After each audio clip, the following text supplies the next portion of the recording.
So it's just occurred to me that I've been in that cave before. There's a little cave there, and the other one I went into the other day at Barrington Combe, I was expecting a different kind of scene before me and a different gate. I think that's in that one, and I'm confusing the two. So the other one in Barrington Combe is Aveline's Hole. This one I don't know the name of.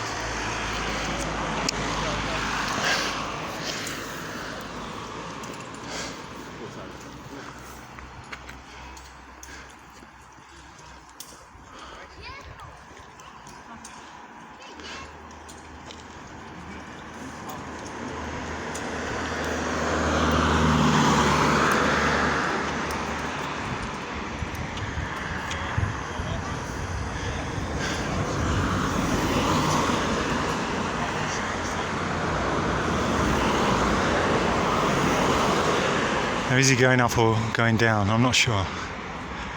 That looks the tricky bit. There's more over there. I think he's going up still.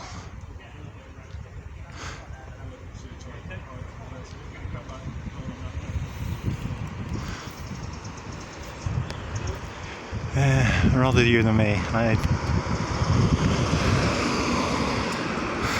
Unless there's a purpose to do that, you know. To actually get somewhere or do something, you know. But just for fun, you know. It's just like a dangerous sport, really, isn't it?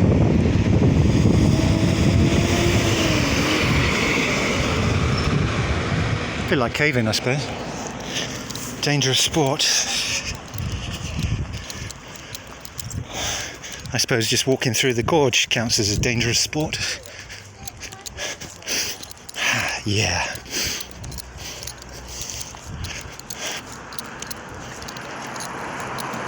Well, that confirms it. Look. Danger, falling rocks, safety helmets must be worn in this area. So it's definitely a dangerous sport we're embarking on here. Here's the pinnacles again. 1, 2, 3, 4, 5, 6. That's where we were earlier. Now we just got to get back up to the car. We've done this pretty quickly. We haven't been delayed by much.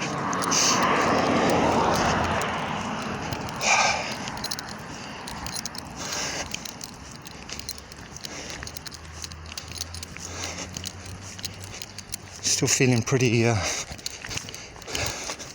agile at the moment.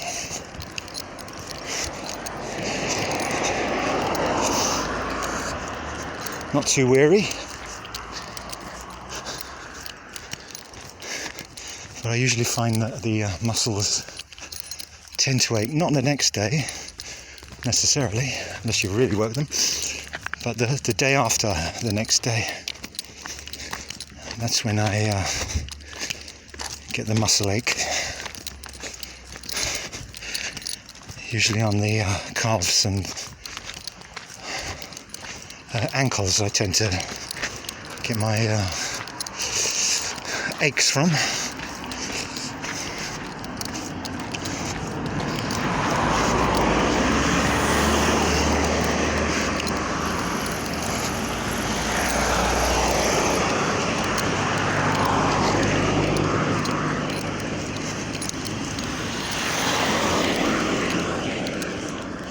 I do get a little nagging from my hip.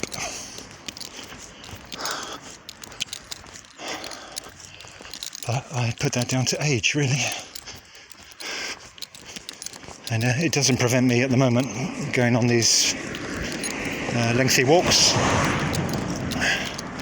I tend to feel that more when I do some stretching. My yoga asanas that I do every night. Just to stretch everything and focus on the breath and the body just for a short time every night. That remains good supple ability. I'm not sure of that proper word there. supplility. That's not the right word, is it? Yeah. Agility. That's not quite what I'm looking for. Suppleness. Yeah, suppleness.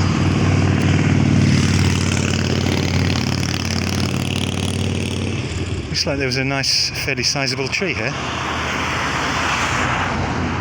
That is gone. I suppose it was heavy maintenance. What's that in the road there? Whoa, look at that.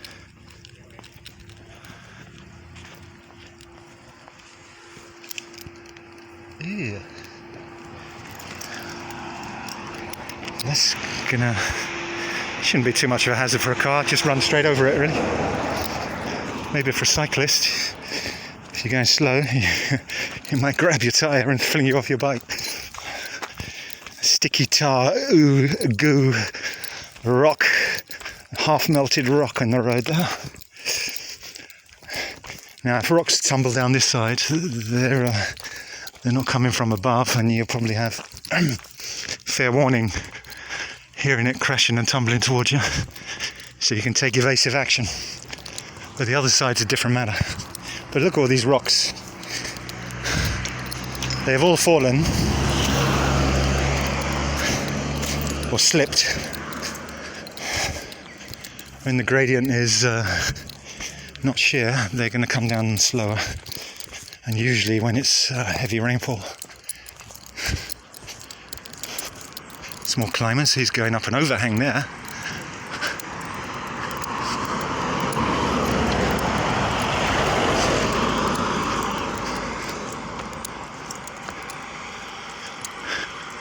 The rope's holding him up.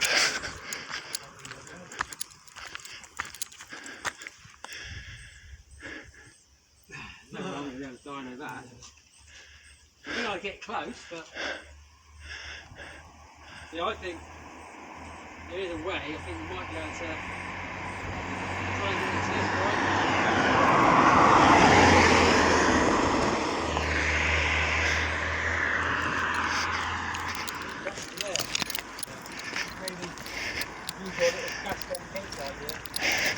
We don't really want him to get self-conscious with prying eyes, so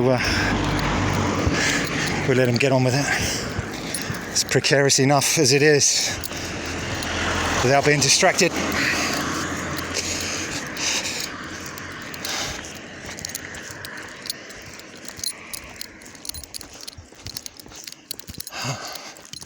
So we rely on our sense of hearing to see what's coming up the road behind us without looking. Some might say that that's foolish. Well, especially if you've got a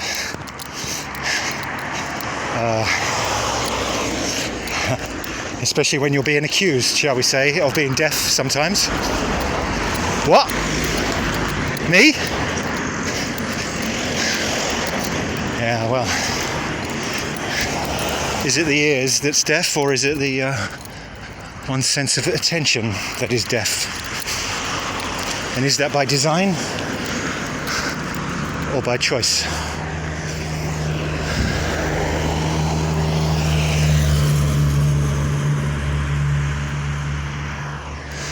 Lots of rocks in the road there.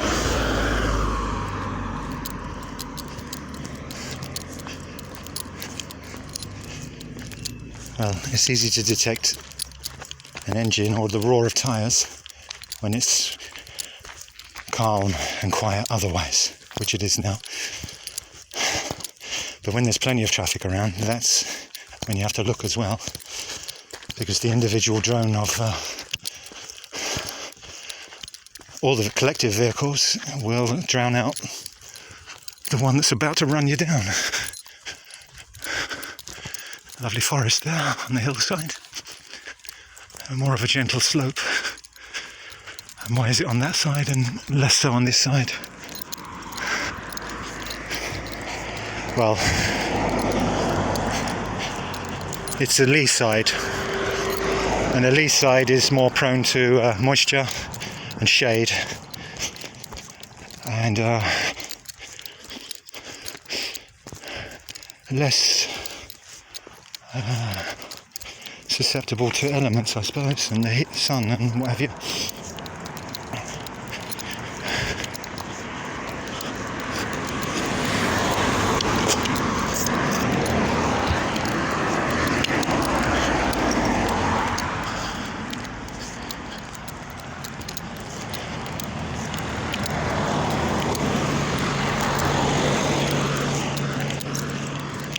Okay, well, we've now nearly concluded our whole entire trek.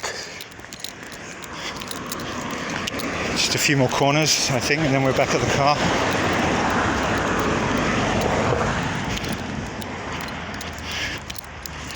Then I think that'll be it for this afternoon.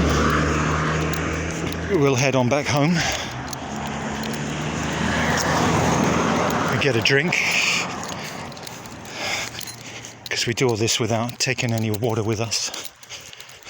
We're fully hydrated before we leave with our juicy fruit salad that we have every lunchtime. We have a melon in the morning around 10 o'clock, 9:30, half a melon each. And then we have a fruit salad at lunchtime, and then we'll keep it raw again in the evening for our evening meal, mostly raw, although we do cook our sweet potato.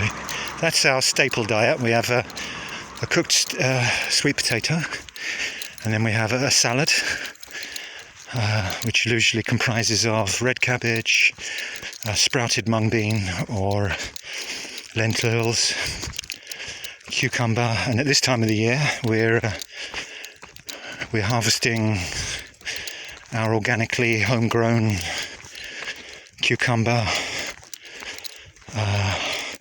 sugar snap,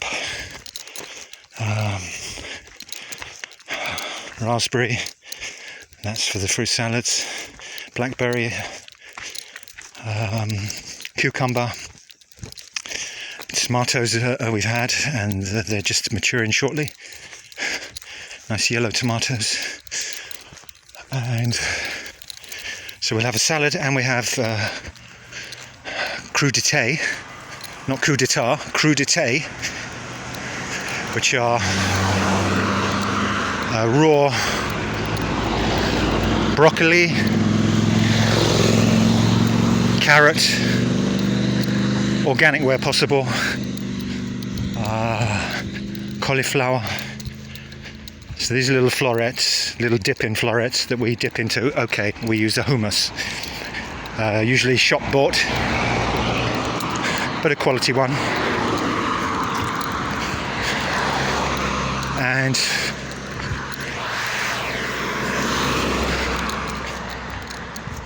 red pepper, sweet pointed pepper, and it varies from here for whatever's available and what's ripe, what we've grown.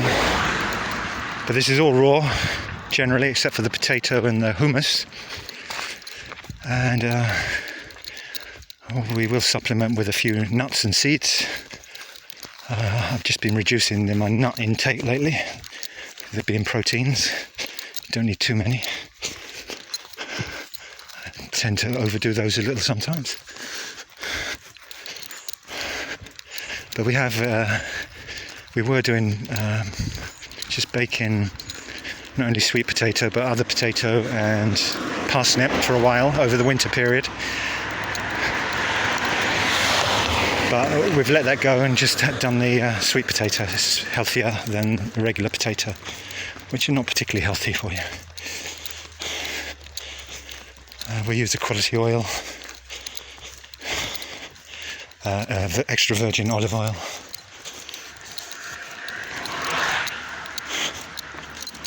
And just a little of that, just for the sweet potato to sit in while it's baking for just a short while, not overextended. And then I will tend to have a little nutty bar afterwards, or maybe a square or two of chocolate. Yeah, maybe if I'm going to give more up, it'll be that. But that's the way it is at the moment. There's the car. Journey complete.